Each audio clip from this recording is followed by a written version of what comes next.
Hi, Dan here in Damascus right now. Just dropped off some business cards at a local realtor's office up the road. We actually clean windows in Milanville and 2 houses in Damascus on Friday.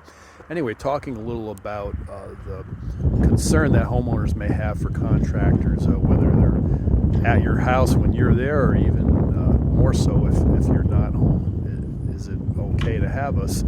Our policy, it's in our employee handbook and certainly advertised in many of my ads, is no smoking, no swearing, no snooping. And we mean that. We respect your property.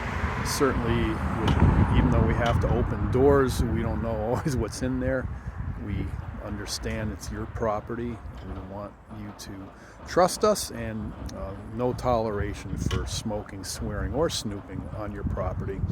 Just letting you know that. You can go to our website, danwagnerwindowcleaning.com, if you want to read a little more about it. We have a blog section, and there's a blog post about do I need to be home when window cleaners are at my house, something of that nature.